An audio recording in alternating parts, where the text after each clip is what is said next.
Just wanted to mention after we spoke this morning. Yes. It was almost miraculous because the sit I did right after that was definitely much different. So thank you. Wonderful. Yeah, there definitely was a difference. I didn't say continue throughout the day, but that one was good.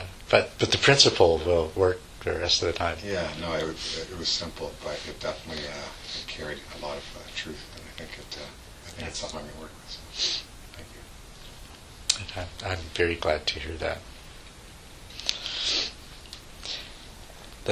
The principle here is that whenever there is something arising that takes you away from the meditation object over and over again, and you, for one reason or another, you're just not able to ignore it, and it just keeps coming back, that the best thing that you can do is to take that as a meditation object. But take it as an object in a way that puts you into a very objective relationship with it. So, and that's basically the method for dealing with physical pain, with strong emotions, or with persistent thought processes or worries or things like that. Whenever they come up, you avoid getting into the content of a thought, and you avoid getting into the processing and storytelling behind an emotion. And if it's a physical pain, you avoid getting caught in the I cycle of my pain, I hurt, oh my gosh, what's happening to me? I have to do something about that. Get into an objective relationship with it, and take whatever this is that keeps arising, take that as a meditation object. And in that way, it's not able to interrupt the process of your meditation. You're just able to keep on practicing. And very often, the effect will be, whether it's a physical pain or an emotion or a persistent thought, that very often it will either become so diminished in its intensity that you can ignore it and go back to just practicing in the normal way, or sometimes it will just disappear entirely.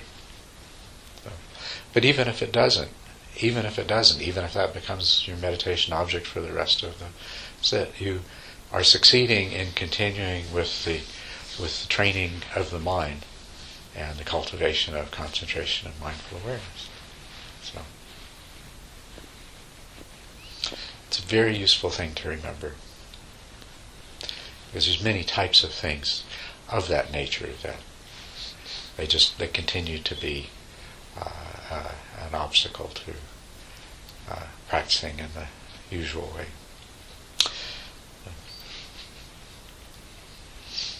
Yes? I have a very strange question. Can your mind be good to you? Because I was going through all this emotional stuff when we were sitting, and it was difficult stuff, but I kind of felt like the mind was being cool about it, or decent, or I don't know. I don't know how to describe it besides that it was doing it in a way that was good, that was helpful and not overwhelming, and that it was kind of being considerate, maybe. I don't know, it sounds funny to say that, but it seemed like that. Yeah. Well, the way you're phrasing it seems a little bit strange. Can your mind be good to you? Well, that's what it felt like. But I think I know. I'm just guessing, but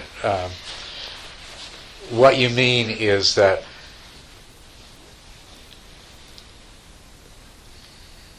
sometimes our mind gives us a difficult time. It keeps presenting us with things that are unpleasant or difficult to deal with or challenging in some ways or another. Mm-hmm. But it's really nice sometimes when your mind decides not to do that, and to, even if it's presenting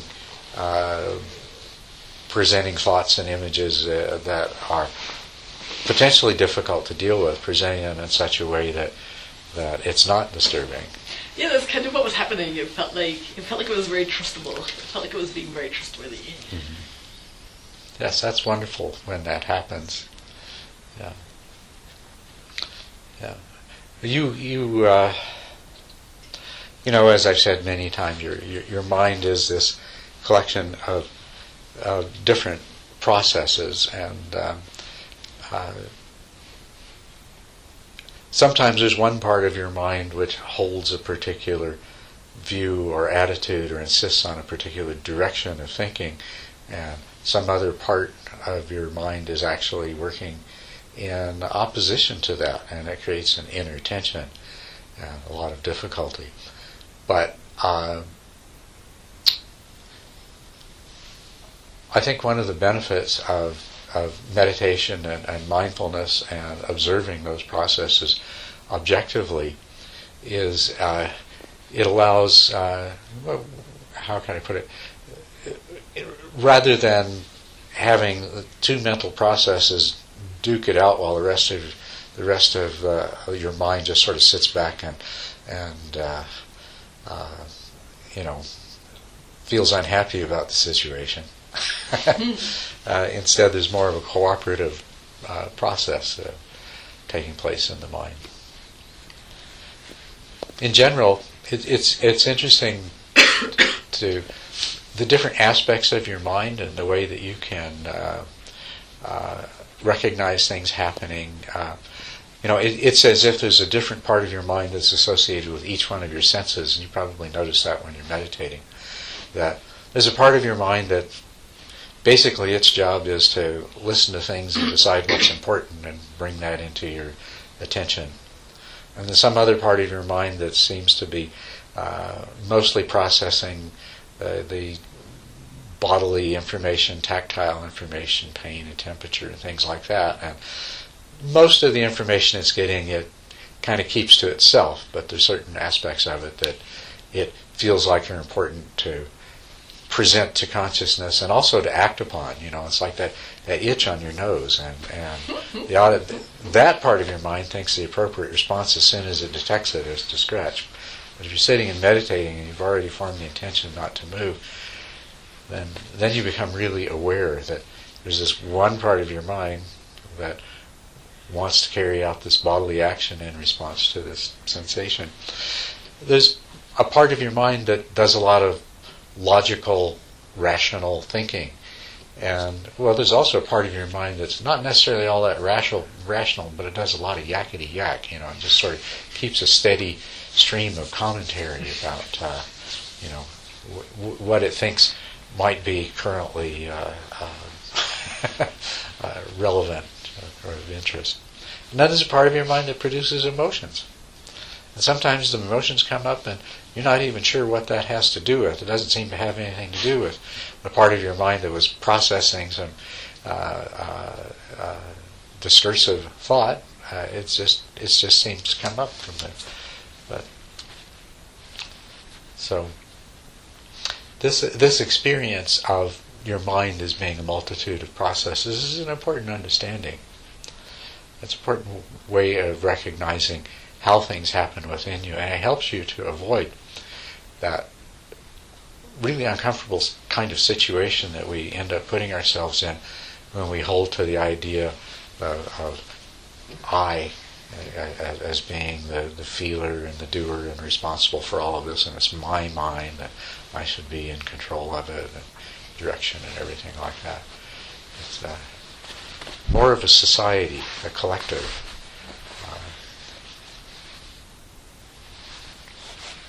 But it's nice when the collective works harmoniously, as you were saying. And that's one of the benefits that comes from the practice.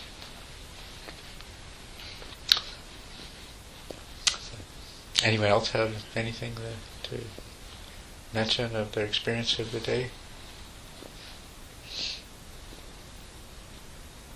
Yes. I was touching upon this with you before. When you're in meditation, The which? when you're in a meditation, Yeah. you're sitting on your cushion, and this whole plethora of thoughts and images and stories come to your mind. Quite often, it's easy to see that it's all in your mind because you're sitting on a cushion, right? You know that Right. there's no other external reality other than your thoughts. Is there one piece of advice you can give us in terms of when you get off that cushion, how to see your external reality as still an extension of that meditation? Like it's when your senses become engaged, then it seems like it's real now. Mm-hmm. Because Yeah. I see it, it must be real. Because I hear it, it must be real. So it's no longer easy to see that it's just a part of your mind, though. You get caught up in it. Yeah. So is there a technique or something that you could share with us in terms of a way of tricking ourselves into the meditative approach? Well, there is a practice that the Buddha taught, and it's called the 4 Applications of Mindfulness, or the Satipatthana Sutra. And it's something that you can develop as a practice in your daily life. Basically, it's a way of practicing mindfulness on a continuous basis, and it gives you a structure in which to focus that mindfulness so that you can become aware of exactly what you're saying. The 4 applications are mindfulness of the body, mindfulness of the feelings, by which is meant not sensations and not emotions, but feelings in the sense of pleasant, unpleasant, and neutral. Mindfulness of mental states, which you have a great opportunity to familiarize yourself with different mental states when you're sitting on the cushion. You know, there's the distracted mental state, and there's the dull mental state, the confused mental state, and there's the mental states that are colored by desire, and the mental states that are colored by aversion of one form or another. And the positive mental states, those that are clear and focused as opposed to distracted and diffuse, and those that are imbued with a high level of mindful awareness rather than dullness, and so forth. So you have an opportunity in sitting practice to become very familiar with the different kinds of mental states that your mind sort of cycles through at different times. So this is also something that you can become aware of in your daily life. But the culmination of these, the 4th, is mindfulness of your reality as being mind created. And these all sort of build on each other. If you start off just practicing, trying to remember to be mindful of the body when you're not on the cushion, that brings you into the present. It's awareness of, what you're actually doing and feeling in the moment, and also why. That's a part of it too. I could go on at quite length about the specific instructions in this sutra, but when he talks about mindfulness of the body, it involves mindfulness of your postures and also mindfulness of things like whatever you're doing, why you're doing it. If you're going forward, if you're going back, if you look to the right or look to the left, why are you doing it? You're aware that you're doing it. Why am I doing it? Aware of what you're doing. And he goes through the whole, when you're eating, when you're defecating, when you're this, when you're that, It's just being aware of what you're doing and why you're doing it, but most especially of all of the different sensations that are associated with that. And if you can cultivate something of a habit of bringing yourself into the present, that by itself helps a lot to help you to have the kind of awareness that you're talking about.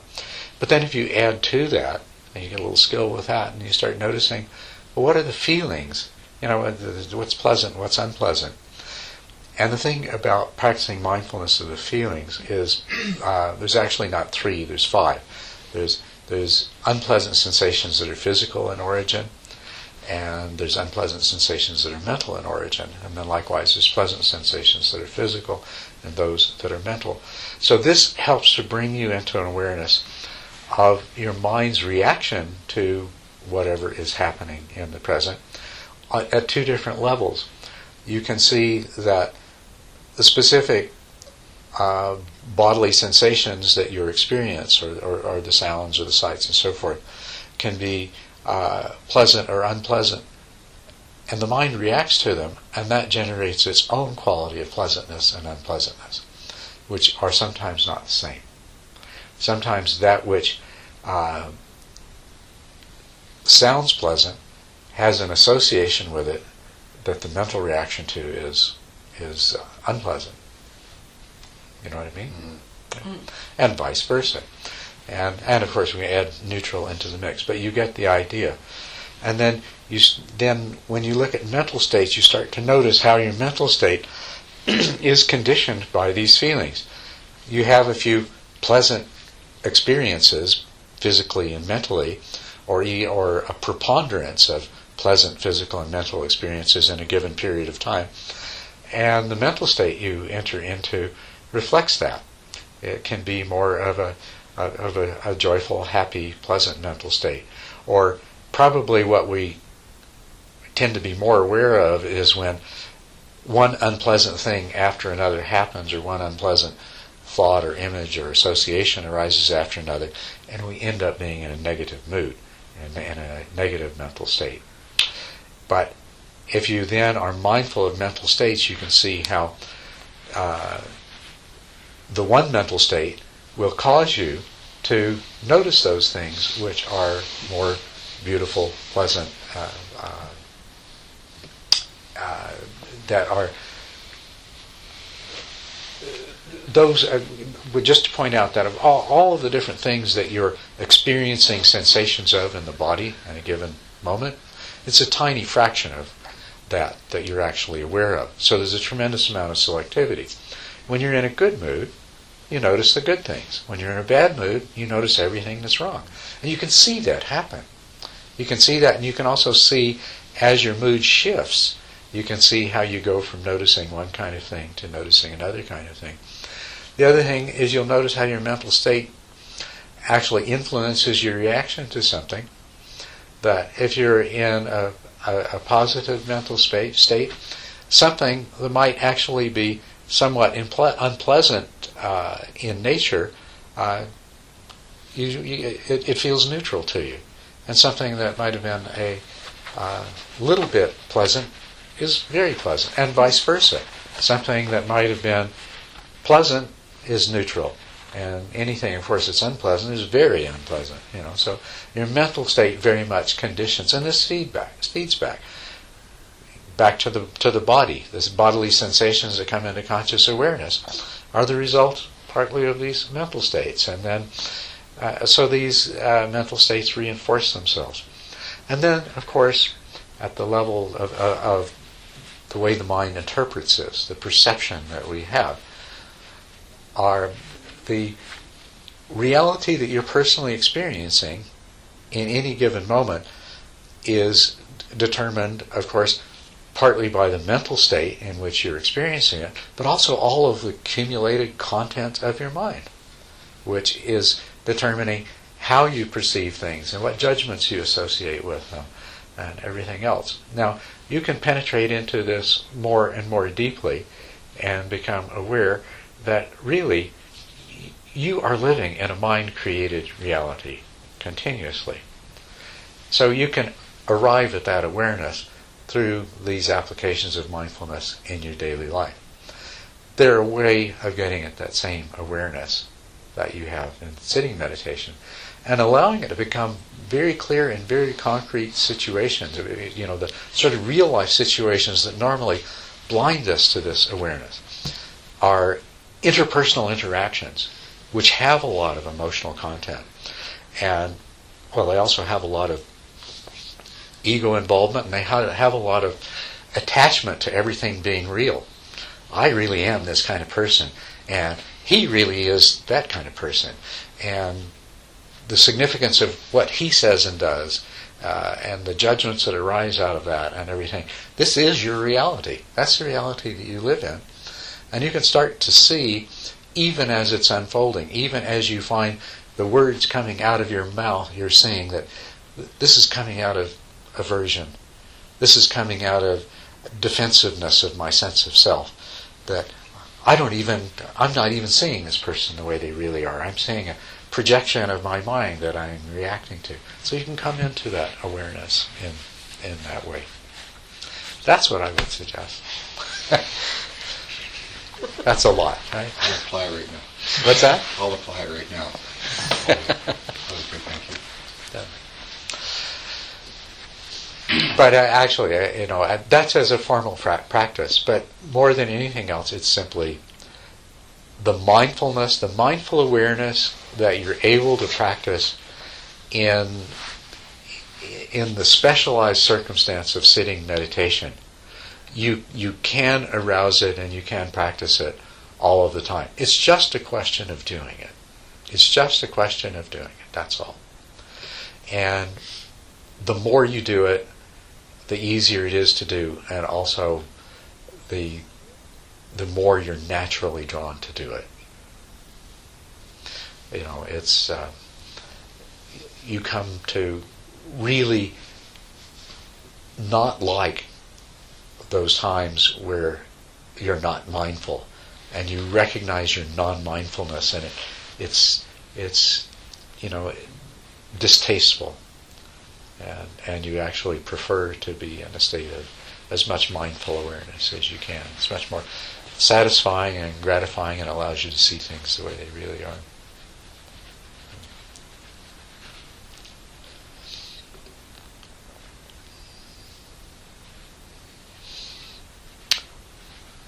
I was talking about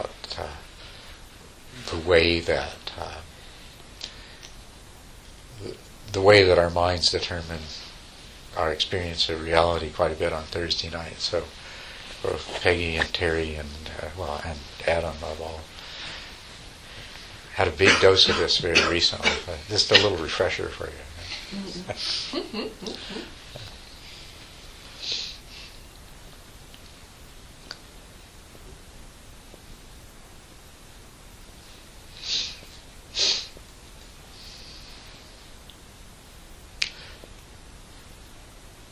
So I love a question, but the other thing is I'll just continue on. I'll just get on roll and just keep on talking about. But I'd really like to know what there might be that someone would like some answers to, or some understanding of. This might sound like a weird question, but I have a question about, like you were talking about how like recognizing like you're putting a projection onto somebody, and I've had that happen before, and then like, well, it's like, but it's this question of how do you know when you're being accurate or not, and I think you can tell, but I'm not sure if I totally trust that or not. That sense that I can tell, because I really do think you can tell. I think it's like it's clear, but then at some level I don't trust that. Like, am I really right, or am I just fooling myself again? Well, let me give you the scary answer. And the scary answer is, you're always wrong.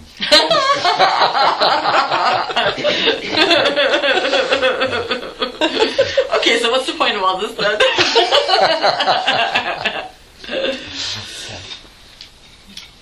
Well,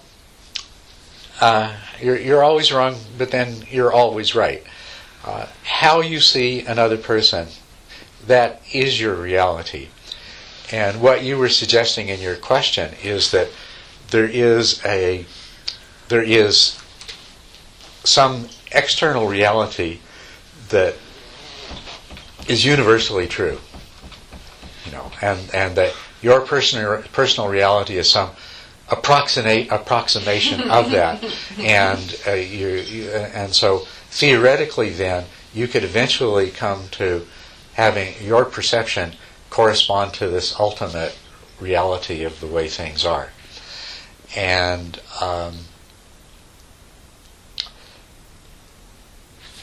this gets deep right away, but that's why it's a scary answer, is there isn't, in terms of another person, there isn't a way they really are. There's the way that they think they are, but that's only the way that they think they are right now. It's not the way that they thought they were yesterday, or the way that they think they are tomorrow. But you'll never be able to see them that way. You'll never be able to see that person the way that they think they are. And every single other person that you encounter is going to see that person in yet again a different way. Mm-hmm. And so, as to the question of how is that person really, there's not the kind of answer that we would like to imagine there is. Now, on the other hand, there is something we all have these personal realities that we live in. That's the way it is. It will always be that way. And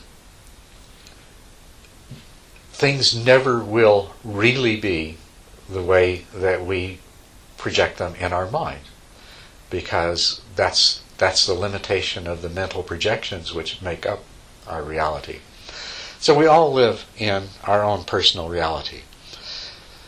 And that's, I think, a good way to regard, a good label to put on it. It's personal reality. It's not ultimate reality. And it's not even, I wouldn't even want you to say it's an illusion, because to say it's an illusion is once again to posit that there is something that is more real than that. It is your reality, but it's your personal reality. Now, there's something that we could call consensual reality. That's where our personal realities start to overlap. And I think what you're really saying, whether you realize it or not, when you see somebody in a particular way, and how can you trust whether they really are that way or not? A better way to put it is, I'm seeing them this way in terms of my personal reality, and can I bring that my personal reality into an alignment with a consensual reality, which you'd have to define in terms of that other person and those other third and fourth and fifth parties who also know that person and who also know you. Isn't that what you mean? That you I don't know, I feel like a different question. I feel like it's a sort of a different question or something, I'm not sure. Oh, is that right? Well, because I was thinking of this experience I had where I met somebody at a workshop. Yeah. And she was an older black woman, and I was listening to her, and I realized I was doing all these stereotypes, Yeah.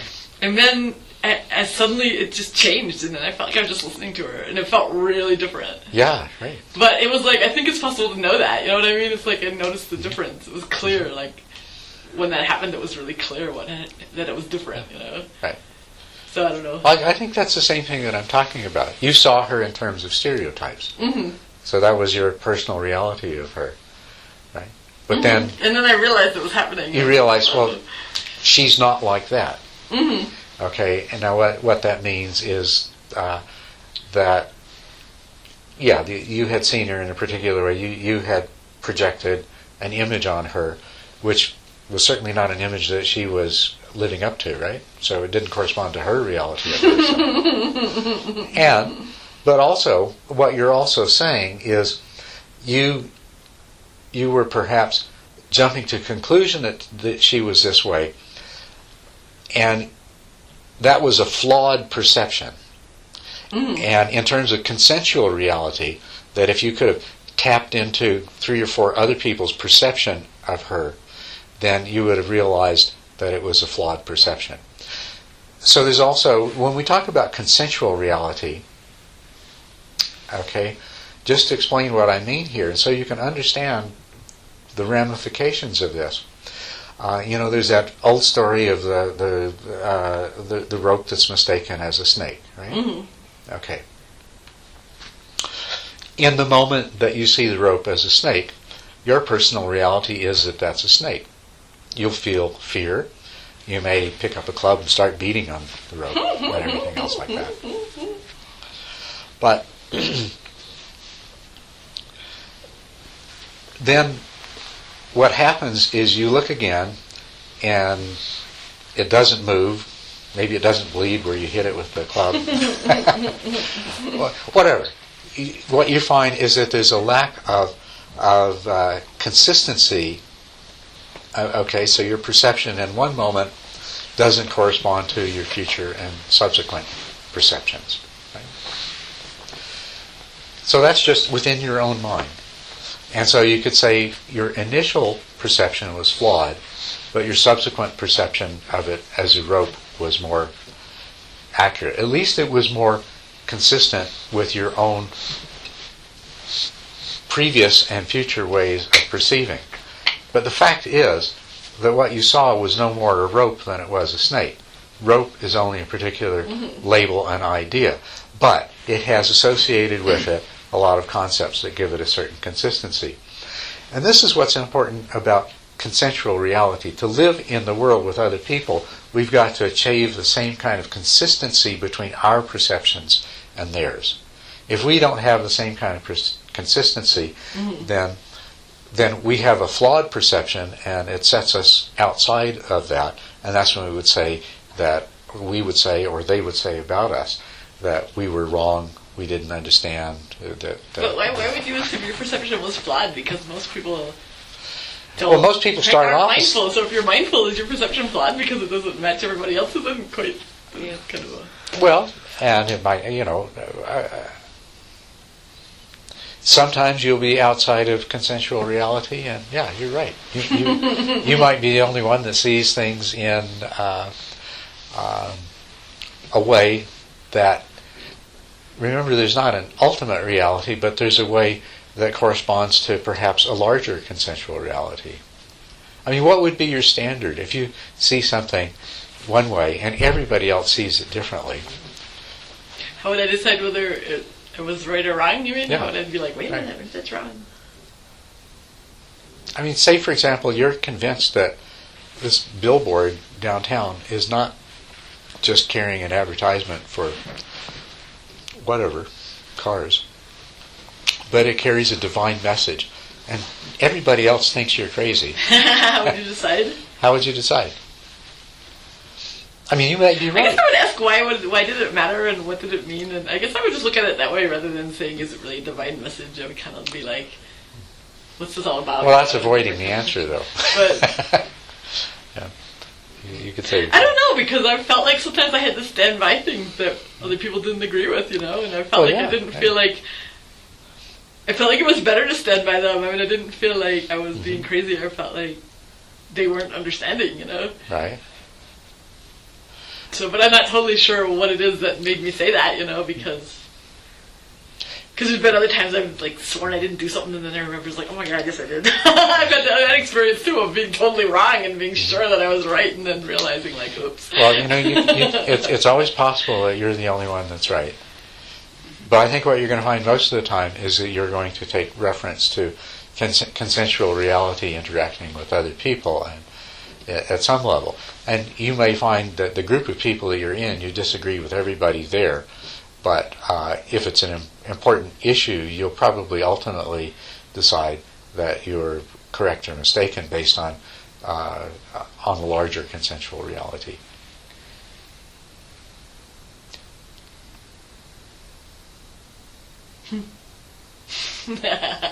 I'm just thinking of issues that people totally avoid that I've had to deal with. And I'm like, well, I have to deal with this stuff, and everybody else avoids it, but I just have to deal with it because it's in my history, Well, so I don't quite understand that, like some of the abuse stuff. If I say something to somebody about this, they're just like, people just want to run. They don't want to deal with that stuff. But at the same time, I can't say because a lot of people just want to run from that stuff that I don't have to deal with it. Or that I'm wrong, or that... Now, how I mean? That's confusing. How is that what we're talking about, though? I don't see that. Because it doesn't really fit, like... A lot of people, it doesn't fit in their reality, and they don't want to hear it. They really, like it kind of jars them, because it's like the world isn't fair, and it's like this recognition of how the world can be unfair, and it's like this recognition of what things people can do to each other, and a lot of people really, they just kind of run from that whole issue, because it kind of threatens their sense of safety in the world, or their... Well, that's true. Yeah, that's true. But now so what that you're happens, talking, and in a sense, what you're talking about is how I'm going against the consensual reality in a certain sense by staying true to this experience and saying, "Well, yeah, this really happened." I don't think so. I think the larger consensus would agree with your point of view. Mm-hmm. What you're doing is you're picking out a subset of people who, in their personal reality, they try to construct their personal reality in a way that makes them comfortable, and that's an important thing to recognize. We all do that. Mm-hmm. We avoid things. We deny things because because they make us uncomfortable. Yeah. So you're really saying the same thing. You're saying that what you're telling me is that you recognize that there's certain issues about which some people stubbornly cling to a view that is not supported in terms of consistency, that factor of consistency, or consensual reality, the larger consensual reality. somebody may deny the Holocaust, like that British bishop, but there is evidential consistency, and there's the views of the rest of the people in the world. So that person holds, in their personal reality, they hold a view.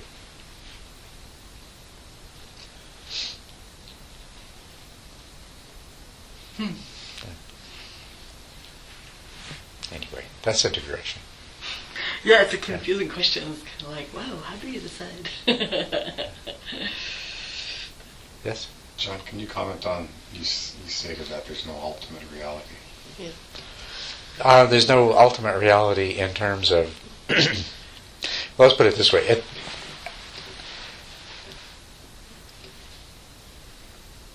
The only thing that we will ever know as individuals in terms of the reality that we live in is a reality that's created by and projected by our mind as a result of the sensory experiences that we have. So do you mean there's like a lack of an ultimate reality that's coming from something other than your mind? Okay. Now, two things here. First of all,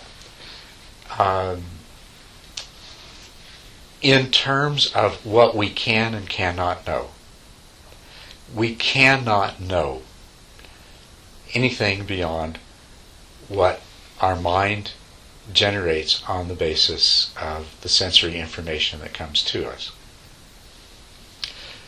Okay?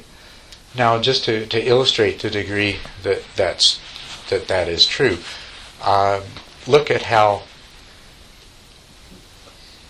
using only our raw senses we understand the world, and then how by extending the power of our senses through scientific instruments, we've discovered that that which we thought we understood is not what we thought it was at all. That, we see colors, but there's no such thing as colors. There's a continuous spectrum of of electromagnetic radiation, and it's only because of the structure of our eye and our brain that we perceive colors. There's pigments in your eye that respond to certain wavelengths and not others, and that's why you see color. To us, warmth and cold are very solid realities, but through the extension of our senses with scientific instruments, we realize that there's no such thing as warmth and cold. There's just greater and lesser degrees of random motion of the components that make up objects. That atoms and molecules are jiggling around, and if they jiggle real fast, they feel hot because energy is transferred to our nerve endings. And if they don't jiggle so fast, then we lose that same kind of energy, and it feels cold. Things look solid. This looks solid, but over the last century, we've come to realize that this is 99.99999% empty space. Spent a lot of time trying to figure out what the other tiny part of it was. Thought it was small but discrete particles, and then find out that doesn't fit with. We keep investigating, and it's little points of space-time that are curved. Well, that's not even something that we can wrap our minds around very easily. And then more recently, that it's all the result of some vibrating 11-dimensional strings. That's definitely not accessible to our senses and our minds. But also, lest we fall into the illusion that, we're almost at the point where we understand what this is, and it's just a matter of time.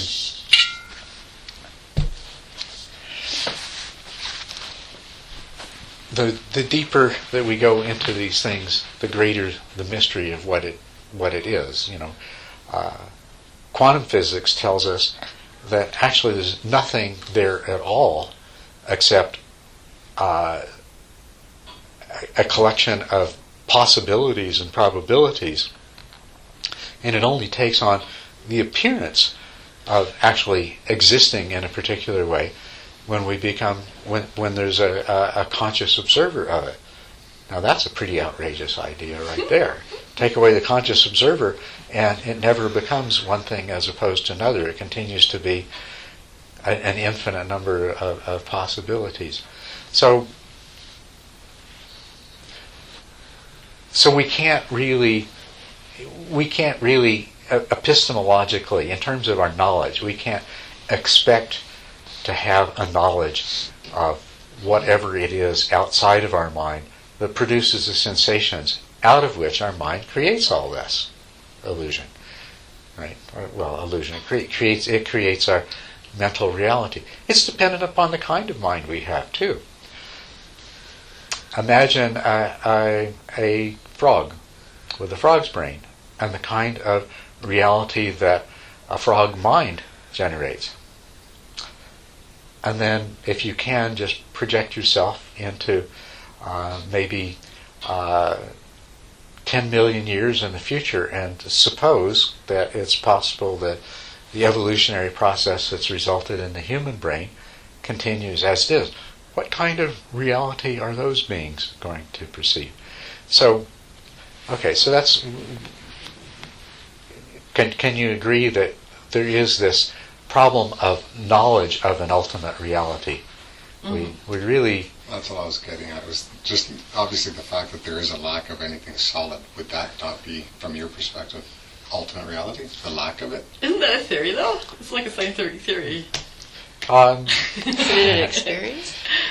It's a theory, but everything. But that's the point. Really, is that everything that we hold to be the case is just a theory, mm-hmm. right? Mm-hmm. That's one theory, and that this is a solid object is another theory. Mm-hmm. You know, and it's what we make of the two. The much more useful theory for us on a day-to-day basis is that that's a solid object. Mm-hmm. But the other theory and the validity that we see in it makes us realize that this appears to be a solid object and is useful in that way, is really a reflection of the limitations of our ability to truly know what mm-hmm. is. Now that's one. Now what sort of ultimate reality might there be, considering that we can't know it, whatever it is? Well,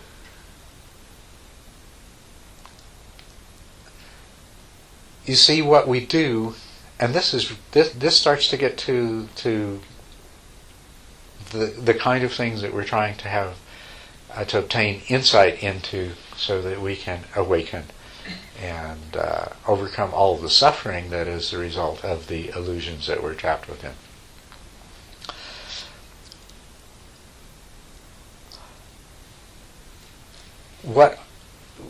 Without even needing to, we have no need to know what ultimate reality is, only what it isn't. So the way that we normally perceive things is that there exists a universe of substantial, relatively persisting objects which exist independently of the mind, and that I, me, the knowing individual here, somehow am in the middle of this universe, and I have a part of me, the body and the brain, that is a part of all this physical stuff and behaves consistently with the rest of it. And then there is the mind. And I can sort of separate this sense of self from the body, but I'm still attached to this idea of the mind, the mental. This is something separate.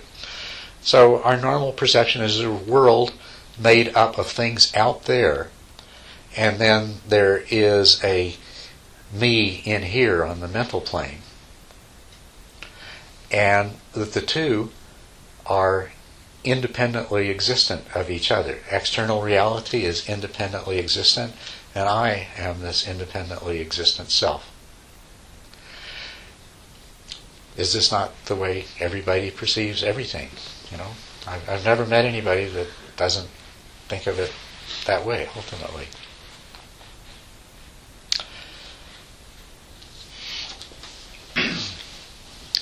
But it's not, and of course when you look at it that way, this I, this self, experiences some pleasure from some of these things and some pain from other one of these things. And I want to be happy and I don't want to suffer, and so therefore I'm motivated as much as I can to manipulate this independently existing separate world. And so that's what we do. We work away all the time trying to manipulate this external world to minimize our suffering and to make ourselves happy. And what brings us to become interested in some kind of spiritual pursuit is, at some level of our mind, we realize that this really isn't working. I mean, as long as you think this is working, you're just going to continue with it, Buy a newer, flashier sports car and, make more money and spend more money and make yourself happy in that way. But it's all doomed in the end. Everything we get passes away. All that's near and dear is doomed to pass away. That the only thing that we can be for certain of is that in every day that we live, there will be some measure of pain and loss, and that eventually we will get sick, we'll get old, and eventually we'll die. That's the only thing that's really certain. What we learn from experience is that our ability to manipulate this world in order to make ourselves happy is not very successful. So this is not a good. This is not a successful view of things. So we can take another view of the way things are. We can, and this is basically what Buddha did when he sat down under that tree 2,500 years ago. He said, okay, what's really going on here? And he came into the present moment. And what's really here in this present moment? All there is sensation and the perceptions that my mind generates out of those perceptions, or out of those sensations. The feelings of pleasant and unpleasant that accompany both the sensations and the perceptions that I generate, and my consciousness of them, and then whatever volitions that arise as a result of the experience in the moment. And that's all there is in this now. And that in fact, as far back as I can see, that's all there's ever been, is a stream of consciousness in which there's been consciousness of sensations.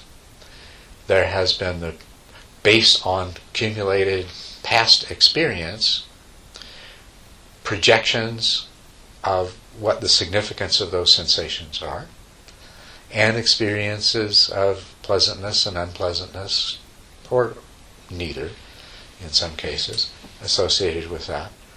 And then the arising of desire, if it's pleasant, or aversion, if it's unpleasant, and the motivation to move out of this present into a future moment where hopefully there will be less suffering and more pleasure. We realize that this is the reality that's there. It's not about whether those things out there really exist in and of themselves, but that the reality that I exist in is one that my mind is creating. And the only hope for being happy or being free from suffering is going to have to do with the mind that is creating that reality. He recognized that the mind creates that reality based on on its past, on its pre-existing accumulation of experience and of habitual ways of understanding and interpreting things, and of reacting to things, the intentions and the actions that arise out of that. That they all leave their imprint on the mind, and so you arrive in this moment with that collection of mental formations. Then when sensations occur, then that determines the nature of the perception that you have, the reality that you exist in.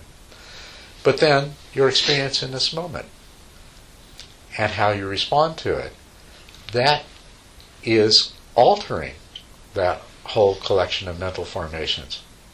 And so in that sense, your response to what arises in this moment is going to have a significant effect on what you will experience in subsequent moments. But you're creating your future in the present, just as your present was created by your past. And it's your mind that is doing this whole process. So, as to the nature of ultimate reality, this is the empirical reality of what a person is. This stream of consciousness with these events happening in each moment. All that we can say about ultimate reality is that it's definitely not what the mind is projecting. It's empty of having any nature of being the way that we projected it. Because all that we are engaging with is the internal dance of our mind's own projections. That's all there is. So whatever ultimate reality is, it's empty of these things that the mind projects. Now, there's some other things that we can say about it too. But sorry, you were going to make a comment? No. Okay. We can realize that, on the one hand, that through the same kind of logical processes that we deduce more about the nature of whatever the reality is outside of the mind through science. You know, the source of our sensations. This is the question. What is the source of our sensations? And there really is, there's two things. There is that which we experience, and there's the source of that which we experience. And the thing that's certain is we can't actually know the source of that which we experience. Okay? But there's some things that we can infer and deduce about that. And for example, it becomes obvious through direct experience that sensations are constantly in flux, that there is only impermanence within the realm of sensation, and that it is repeating patterns that the mind grasps onto and generates the concepts of things out of. Mm-hmm. And the more fully we come to know and understand this, the more we realize that the whole idea of separateness and thingness in terms of reality is just another one of those projections of the mind. That whatever ultimate reality is, we can deduce and infer that it is absolutely interconnected, and there is no separation of it into thingness. It's a continuity of constant flux and interaction and interconnectedness. And our meager science confirms that the butterfly flaps his wings in Hong Kong and there's a thunderstorm in London, and it may take the lifetime of the universe, but something that happens on one side of the universe affects what happens on the others. You know, I don't know if you know this, but in physics, it's been demonstrated that that particles that have absolutely no form of continuity that we can understand are linked in ways that forever. They can be on the opposite sides of the universe, two electrons on opposite sides of the universe, and what happens to one of them immediately affects the state of the other. Amazing, right? But so we, through deduction and inference, we know that whatever this is that produces our sensations consists of total interconnectedness, and the idea of separability into thingness is just something that our mind does to it. We could also look at the other half of the equation, the mind, and we can find evidence for something similar, although this is much less broadly recognized, and maybe I could talk about that later if you wanted to.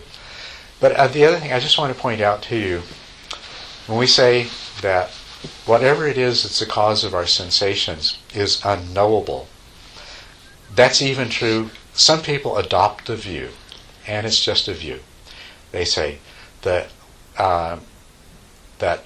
well, we seem to experience sensations in our sleep when we dream. And when we wake up, we know that there is no actual external physical cause for those sensations. Therefore, we have no basis to assume that any sensation we have ever experienced has an external cause. Therefore, it could all be only the mind. And you're still left with the question, okay, fine. So, the mind creates those sensations as in a dream. But why and how? Where does it come from? And people say, well, it's karma. It's your karma that makes you experience those sensations. But you see, that's just putting a different label on exactly the same thing. It doesn't matter what label you call it. It doesn't matter. It's the same. It's something that's unknowable. The only thing that you can say about it is, I don't know what it is, but it causes these sensations. Right? So whether it's physical causality or whether it's karmic causality, it's kind of irrelevant. Those are intellectual games that are not important. But there is the fact that in any moment we have sensations, and at least when we are in this state of consciousness that we call waking consciousness,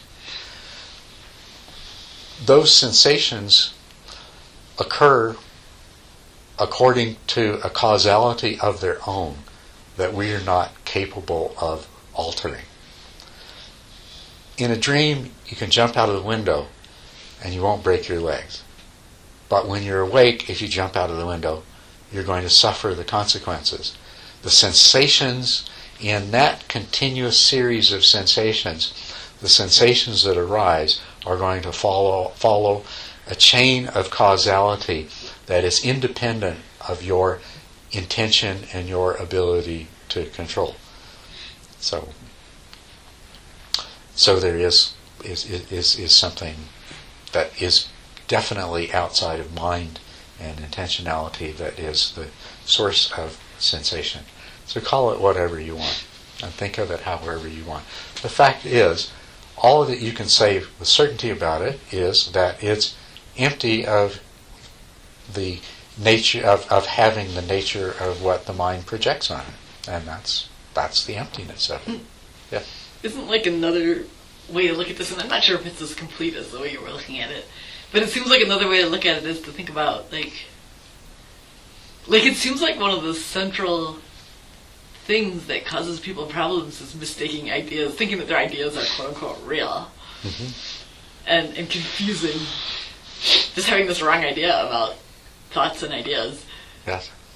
And that it's just really, really important to learn that that's not, that your ideas are like theories. And that's right. All your ideas are theories. And the one idea that we really need to learn to understand as a theory is the idea of I, me, this self. Your self is something that your mind creates.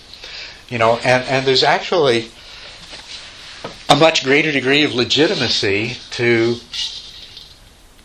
the illusion of solidity that your mind creates about this object than there is about the self that your mind creates. Because we feel and we tend to believe that our self is a real and persistent thing, but it's a creation of the mind, and when you examine it closely, it's constantly changing. Mm-hmm. It's not permanent in the least. Yeah. I'll just point out another little something. If you, I was telling you that whatever the isness is that's responsible for the sensations that we experience, whether it's some unknowable physicality, which is actually dubious in terms of modern physics and quantum theory, but if it's some unknowable physicality or whether it's some unknowable karmic process, it's absolutely internally interconnected and consistent, and we can see that. The other half of this that we experience, the mental half, out of your sensations, you create these mental formations that are responsible for your experiences, for your perceptions. And you are conscious of these, and you're conscious of the feelings associated with them. So, of the 5 things that make us up, there's the sensations, that's one. The other 4 are all mental. Now, we feel mentally as completely separate as we do physically. Do we not? My mind is my mind. It's separate. I don't know what's going on in your mind, but it's sure as heck not what's going on in my mind. Or is it? Anyway. But by examining the physical, we can come to realize that there's an illusoriness to this, at a particular level, of course, every atom and molecule that makes up your body is lost and replaced continuously. We rebreathe the same air and re-drink and excrete the same water and so on and so forth. We feel like we're separate from the atmosphere, but the air, there's my body and there's my skin, and that's the boundary. The atmosphere is not my body, but what's inside my skin is. But they're still very much interconnected. If we were to remove the atmosphere like that, what would happen to your body? It would explode. It would pop. You rely on the atmosphere to kind of hold everything together in place. So we realize physically everything is interconnected, even though there seems to be this separateness, and we make these distinctions. So we might wonder, in the realm of the mental, is there anything there that might be similar to that? Well, I can tell. Of the 4 mental things, let's just look at those. Your mental formations, those are unique to you. You've collected them, you've stored them in your mind, and they determine your experience of the moment. So your perceptions that result from that, they're pretty much unique to you as well. Although there is this consensual reality of perception that we talked about. Probably the most unique thing about you, the most separate and self thing about you that you can identify when you look very carefully, would be that unique, complex set of mental formations consisting of all of your memories and concepts and ideas and what you think the world is and how you feel about this and that and all your judgments and stuff. That's more uniquely you than anything else. Next after that, of course, are your perceptions, because they're determined by that. But with the perceptions, we do have a consensual reality. We go to the feelings, pleasant, unpleasant, and neutral. Well, hey, there's not a lot of variety in here. Something's either pleasant, or it's unpleasant, or it's neither. Okay? Well, it depends on who you're asking. And some people love hot stuff, and I can't stand it. what's that? I said some people love really spicy food, and I don't like it. Yeah, It right. varies from a little bit, anyways. It varies a bit. What you experience as pleasant may not be the same as what somebody else experiences as pleasant, but pleasant and unpleasant are pretty simple things, and does it not seem, it seems to me, it's hard for me to imagine that out of these three, pleasant, unpleasant, and neither, that your experience of pleasant could be particularly different than mine, or of unpleasant, or of neither. So here we're starting to get to something that's fairly universal. Now let's go to consciousness. Now there's different kinds of consciousness, and there's different degrees of consciousness. There's visual consciousness, and there's tactile consciousness, and there's auditory consciousness. They only differ from each other in the kind of object that they take. And there's different degrees of consciousness. But consciousness itself, and this is something you get to know really well through meditation, you get really familiar with consciousness. And there is a sameness about consciousness, about the illuminating aspect of mind that results in knowing. The knowing of anything or everything or whatever. And can you imagine, it looks to me like you're conscious. You might not be. You might all be really well-programmed robots that act as like. But it looks to me like you experience the same kind of consciousness that I do. And it is, as far as I can tell, inconceivable that your consciousness is any different than mine. So there is a certain universality on the mental plane of this experience of consciousness. Perhaps there is an interconnectedness between on the mental plane as well. If there was, this would mean that it would indeed be possible for certain highly evolved beings, for Buddhas, to know the mind of another.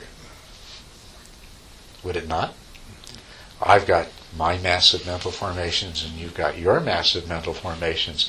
But if indeed mentality is an interconnected unity in the same sense that physicality is, and if with the proper instruments we can look at where things are now and figure out how they came to be that way, where they were in the past, and also figure out where they're going to be in the future based on that interconnectedness. If mentality were interconnected in the same way, it's theoretically possible, at least, that there may be a means by which what is in your mind could be perceived by the mind of a Buddha.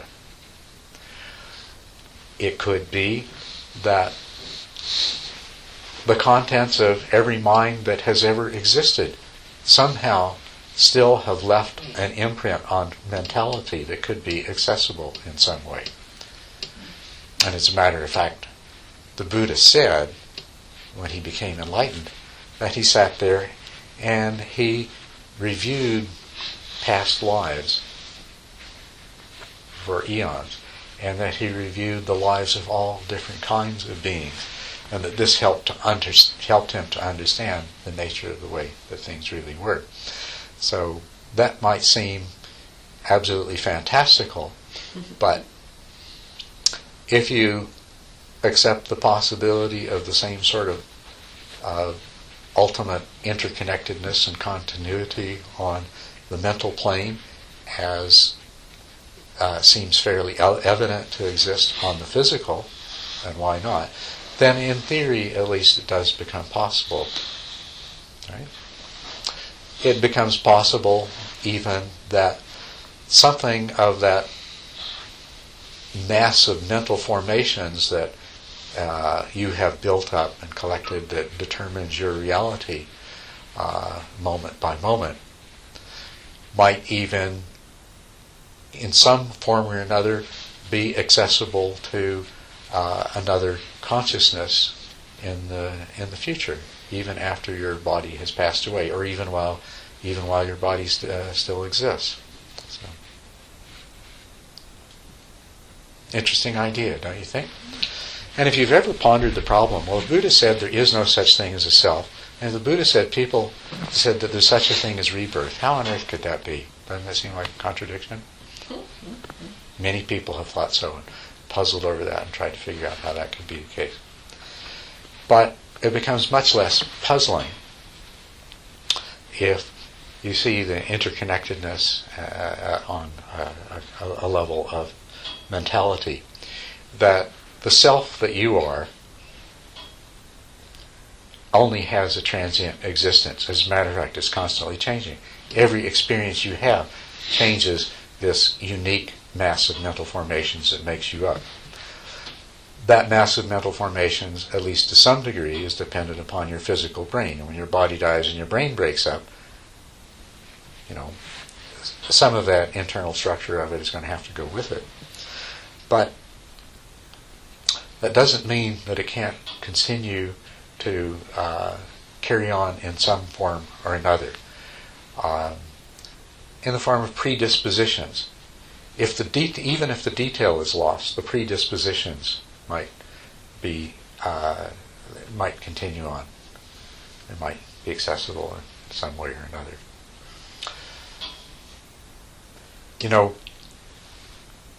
The way you are physically and many of your psychological traits, you probably realize, are the result of the genes that you inherited from your mother and father, right? And do we not often see that a person, we can say, he's just like his grandfather in that way? Or she's like not just her mother, but her grandmother, there's this continuity.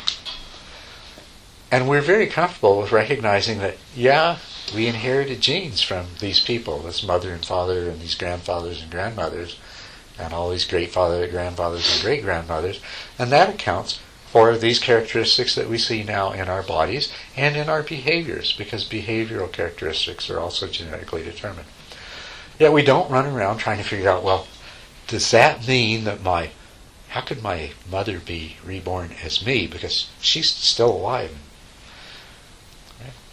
And we're never puzzled by that at all. But we have no problem with the idea that something was passed on that had a determining effect. And so what you create on the plane of mentality may very well serve in some way as a substrate for the formation of future conscious beings.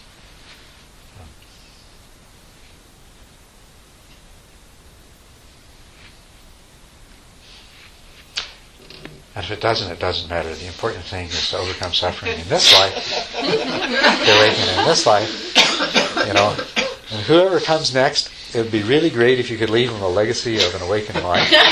But if not, they'll just have to keep on working on it on their own. Your concern is this life, this time. Yes? Well, you said a Buddha were evolved or something. What is that? What is that? What is higher consciousness? They used to throw that term around a lot, and I've just sort of forgotten all about it as I sit around meditating, I'm worried about the next thought that comes up. That's right. Yeah. And I've totally forgotten about that, people categorizing certain things as higher consciousness. And what is it? Is it just, I don't know, more pure? Higher consciousness is it's consciousness that is not obscured and defiled by delusion and confusion.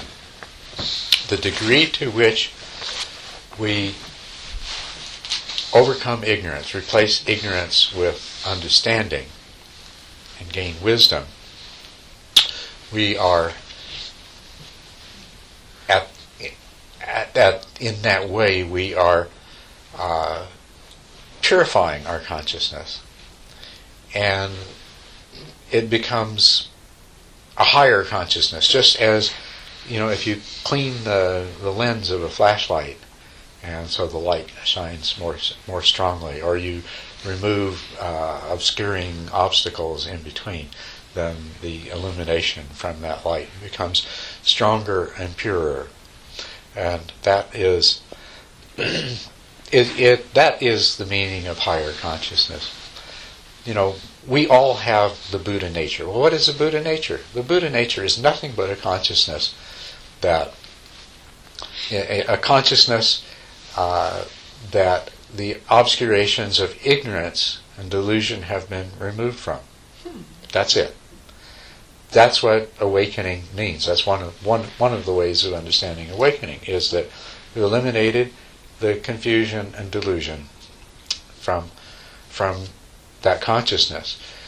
And if, in the sense that I was talking about, you see that we all have this same consciousness. Your consciousness is not different than a Buddha's consciousness. It's just buried under a dung load of delusion. And if you clean the crystal, so to speak,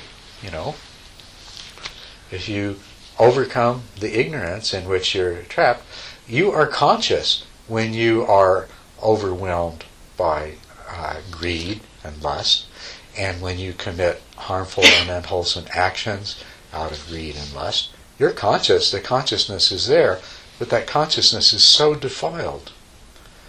And your experience of the greed and the lust and the actions and then the suffering that comes after that, this is all the defiled consciousness. But the Buddha nature, the pure consciousness, it's still there. It's just like, I'm clean under my dirt. Right? I was thinking you could see it in a different way too, because it's like the physical metaphor, like when you climb up higher you see more. Like if you're down on the ground, you just see what's around you, and then you climb the tree and you see bigger. And like when you see a bigger picture of things, when you become more mindful, when you become more objective, you see this bigger picture of everything. Yep, that's absolutely true. That's another way, a very, very good way of putting it. I'm glad you mentioned that. Because, another way of talking about this whole thing is our problem is that we're trapped in this illusion of self. We could say, what is the ultimate defilement that our consciousness is subject to? What is the greatest ignorance that we have? The greatest ignorance we have is the belief that we are this separate self. And if you take a universe and you set apart one side of it with a boundary and say inside of this is self and outside of this is not self, and then you create a war on the boundary between the two, then this is the kind of situation that each of us creates. And the self is the illusion that is more than anything else responsible for all of the other problems. It's at the root of it. The craving, which manifests as desire and aversion and hatred, comes as a result of this separation of the wholeness into the self and not self. And the idea that the not self can be exploited to the benefit of the self, or that the self can be threatened by the non-self. But what happens if you eliminate that boundary, which you can do in two ways? You can keep expanding the boundary until eventually the whole universe is included in it, or you can keep shrinking the boundary until finally there's nothing left in the compartment called self. The end result, though, is the idea of self makes no sense anymore. Self requires a duality and a separateness. There has to be a self and a not-self. But when you come to this place of wholeness, you've done exactly that, as you were saying. You've gone to a higher level. Mm-hmm. A consciousness that has transcended the illusion of self is at a much higher level. It's at a universal level, not at a limited personal level. But it was interesting when you gave that description of self, because it's like the body does that. Mm-hmm. The body continually determines what from the outside should come in and what from the inside should go out. And That's right. whether this bacteria belongs here or whether I have to kill it. And the body is like constantly doing that. And it's constantly like killing bacteria. And it's constantly like rejecting poisons. And it's you know what I mean? It's like this continuous process. And you could maybe think of self as the mind's way of doing that. And like I'm not saying that one therefore shouldn't think about dissolving that idea, but it's just kind of an interesting analogy. It's like, geez, I wonder if it's kind of a similar function in a way or something. Well, and it's a similar function for the same reason. I mean, it's not some kind of accident that our minds generate this idea of self. Our minds are programmed, those same genes that we were talking about before, they cause your mind to be wired in, or your brain to be wired in a particular way, so that there's a part of your brain that produces a part of your mind whose total responsibility is to continuously generate this idea of self. And it does that and for exactly the same reasons in exactly the same way the body does. The body creates a boundary, the skin regulates what goes in and what goes out, very selective. It's exactly the same thing.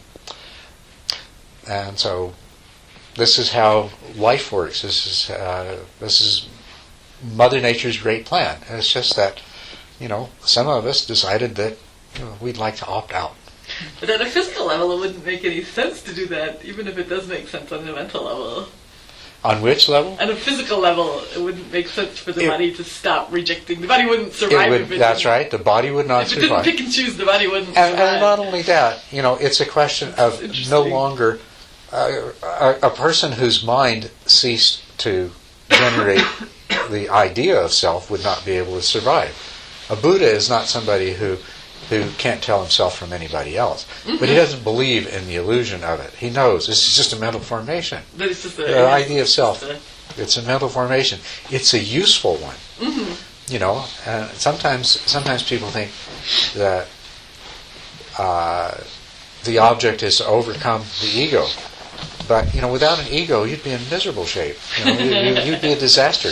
Somebody has to take care of you, because you wouldn't be able to function. You wouldn't be able to take care of yourself, meaning your body and your psychophysical entity, could not take care of itself without an ego. And so instead, a psychologist would try to tell you, well, develop a healthy ego, and a Buddha would tell you, develop a healthy ego, but don't believe in it. Don't believe that it's not. Right. It's like a process. Don't become entrapped by it, because when you believe in its substantial independent reality, then immediately there springs into existence a logic of craving, desire, and aversion, and that logic drives all of the behaviors that are responsible for our suffering and for the suffering that we cause to others. I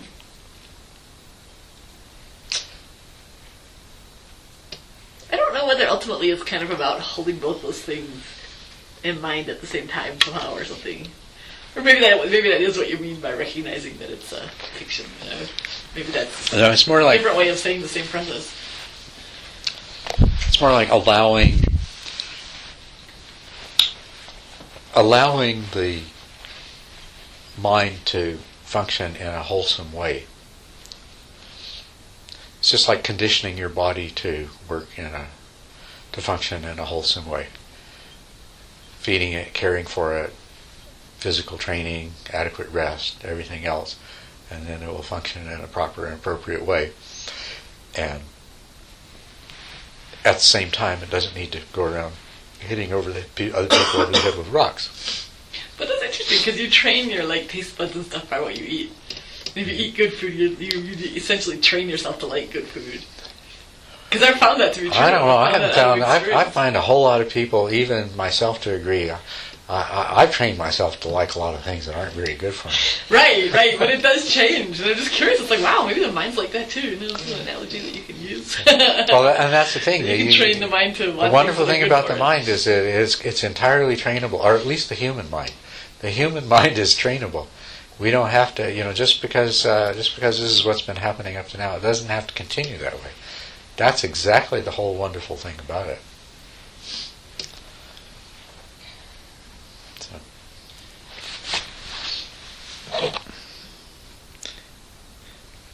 So, see, it's happened again. I get started on something and I just keep going. So, any last questions? I think we'll draw our discussion to a close. And hopefully, you found some of these ideas useful. Interesting, you didn't mean to say I was crazy by having different realities. What's that? When we were talking about realities, and I'm like, well, spent times, and I had to say, yeah, wait a minute, this is my experience, and it's different. Mm-hmm. I was saying that it wasn't crazy because somebody didn't believe me that this was my experience, or that it was different than what people thought it should be, or than whatever. You have a right to your personal reality, absolutely. But it is just an experience. That's the important thing to remember. But go ahead. What were you gonna say? But your ability to function well in the world relies too on the fact that your personal reality has some reasonable degree of overlap of others that you're with. It's true. It can't be too different, or there's going to be problems.